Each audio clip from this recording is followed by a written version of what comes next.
How's your phone? Probably causing trouble on Do Talk again. Sorting through scammers on Facebook. Uh-oh. Looking for pro steers again?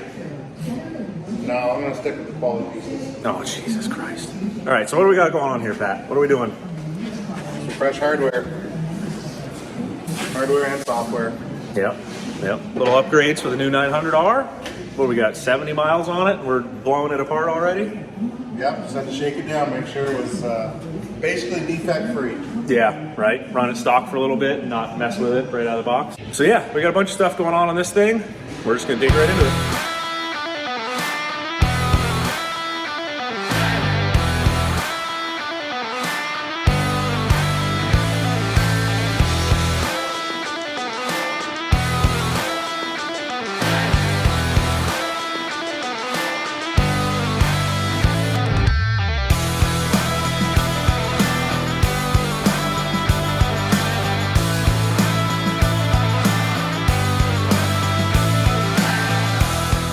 You're saying on heat shield, what if we use it this way? We take this edge off, Right. bolt the thing here, And then our wires can wrap under, and we can just shorten this piece here, and then it'll be a little bit of a heat shield up off the bottom. I like that idea. Start by taking that guy off there.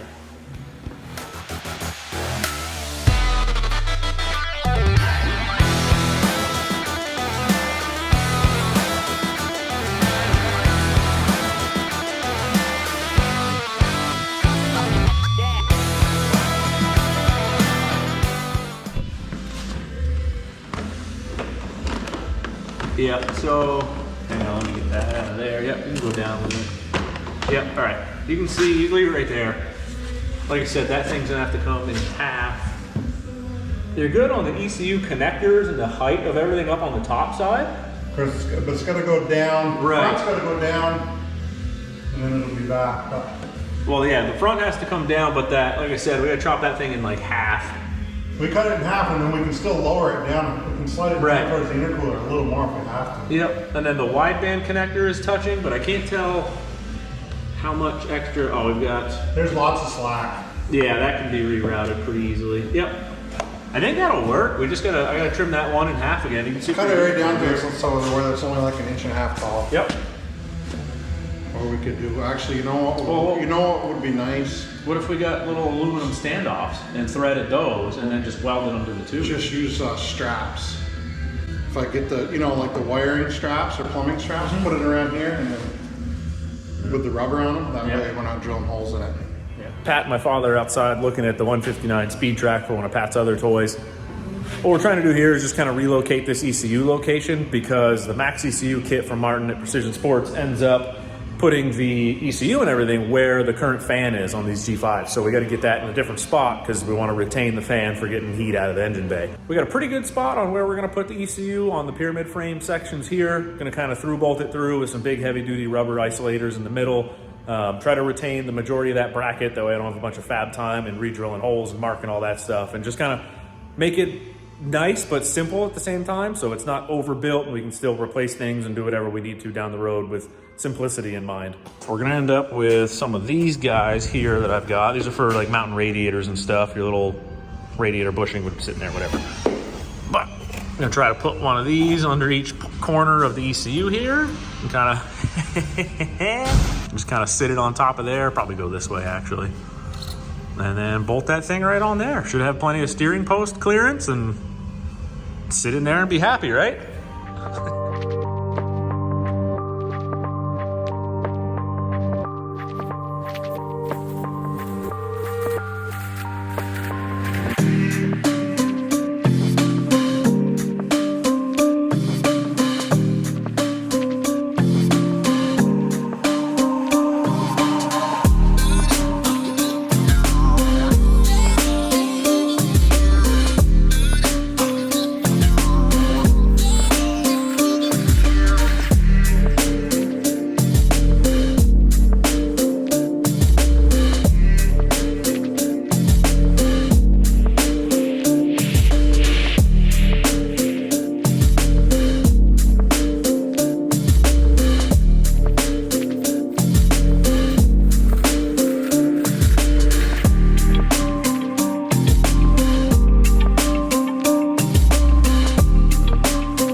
injectors, huh?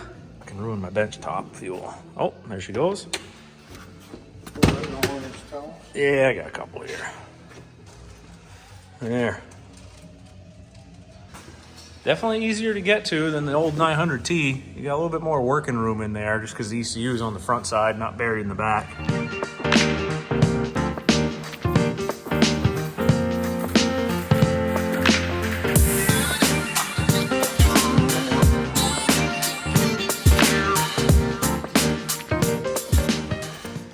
Dude, what? This is the handguard thing, huh? Should have seen the swearing when I was putting that thing in. Yeah, I could imagine. What kind of cheese-co bullshit is this? This is terrible. I can't believe this isn't a potted board. They're just using rubber seals on this thing. Oh, I know. This is just it's mini trailer wiring. That's all you got here. Yeah. Yeah, it's just a little bit of trailer harness. That's fine. That shit's crazy. Look at it. Jesus, rat's nest. Yeah, see, that's an improvement on the factory wiring anyway. Yeah, our Skidoo refinement. This thing's blowing my mind right now. This is terrible. It goes like that. Whoa!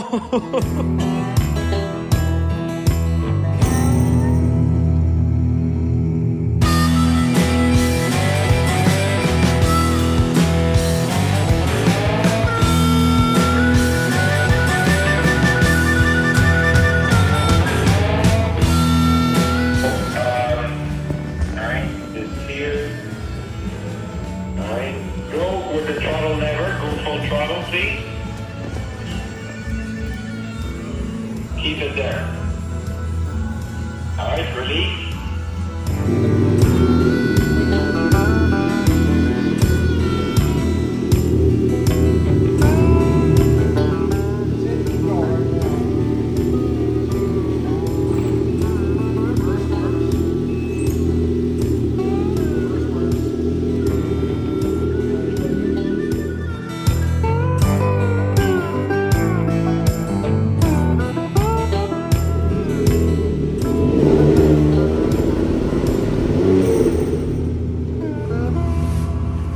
All right, so that first little bit there, we didn't have too much in-depth stuff for you guys because some of it is Martin's proprietary stuff that we didn't really want to share. And you can see I strategically hid the computer screen, things like that. But, you know, covered the majority of it. We just ended up mounting the ECU. We did the injector swap yesterday. The injector swap is pretty straightforward. You have a little bit more room on these than the 900Ts.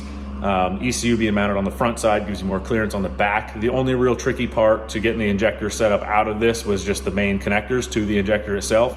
The release tab is on the front side right by the valve cover. So it's a little tricky getting in there, but it's really not that bad. Once those are out, swap the injectors, throw it back in, injector adapters, plug it all in. They all fit great. We didn't really have to do any weird relocating of the adapters or clips or any of that. That all kind of fit in as it should. So that was awesome. Fired right up, no leaks, all the O-rings are new, everything was good to go there. That pretty much covers what we did yesterday. Today I got to dig into the clutching stuff. Got a new primary spring, some Hot Rod Sled Shop PDM2s all loaded up. Gonna yank that apart, throw those in, and then that'll wrap it up for this video. The next one will probably be just the turbo install. Kind of try to cover that pretty in depth on putting that pure turbo setup in. Following that will probably be track swap, big driver, things of that sort, but we'll see how it goes as parts come in. It's worth mentioning right now that most of this wiring is kind of how it's going to be, but some of the routing and stuff will get changed. When everything comes apart to do the pure turbo swap, I'm going to go ahead and take this bracket back out and everything, smooth up all the edges, deburr it, all that stuff. But for now, it's in and operational. So yeah, that's how we ended up mounting it, and that's the package right now.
that's serviced the P.Drive before knows getting this cup off the fixed sheave is kind of a pain.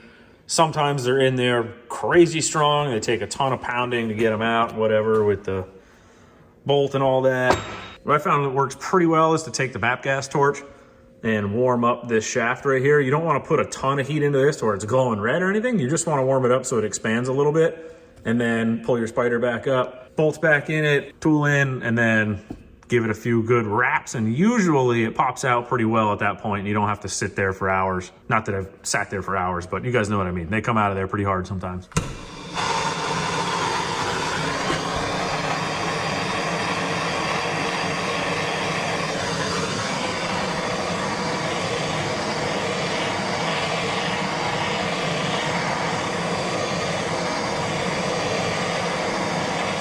Again, you don't want to put a ridiculous amount of heat into this. Just enough to warm it up and get that stuff to kind of expand a little bit. You don't want to hurt any bushings or anything.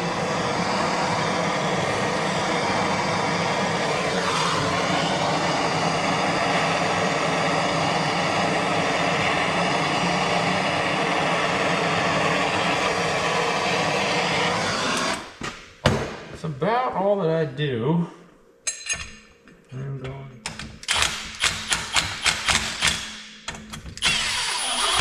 That'll be plenty. And glove, because it might be a little warm to this, because it's going to be a little noisy. Put this up.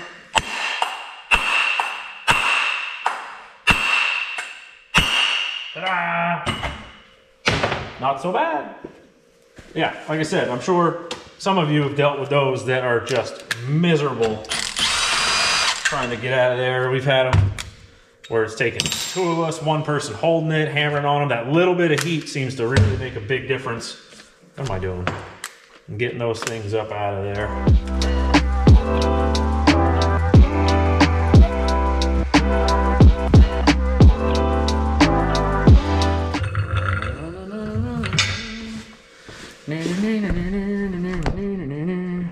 We'll do a little bit of a little P.Drive walkthrough type thing here. CTE Power Sports tool assembly here. I think this is an older version from like XS chassis days that I've just had forever. Let me angle that up a little bit. Yeah, and this is just a random tube of aluminum I had to get me an extension so I don't have to crank this thing down for 2 hours at a time. Washer on, Doesn't spin too good. At one point, this threaded rod I had all Teflon coated and it went really nice. And then it just, I don't know, got old and kind of gummed up a little bit. But that's where she goes. These little spreaders here for the C-clip. Snap that thing off of there. And then wind it up slow. For anyone wondering, let's see. For anyone wondering, this pipe is 4 inches long, so. Oh my God. So I use the same compressor on some of the team clutches, and the 4-inch one with certain springs is a little bit too long, but it's enough that you can grab it and kind of slide it down and get it started, so I haven't really shortened it up at all. Oh, that's fun. Spider about. I use this longer square tube. I should make another one of those actually that is better for that, but use that long square tube just to hold this when I'm pulling weights out and stuff so it doesn't spin super easy.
Clutching's all back together on this thing. New spring, PDM 2 weights. Just heard from Pat. He's on his way over. His turbo did finally show up. FedEx has kind of been jerking him around with signature authorization and stuff like that. So we'll get some eyes on that, get a little B-roll footage of that thing, and that'll close this video out.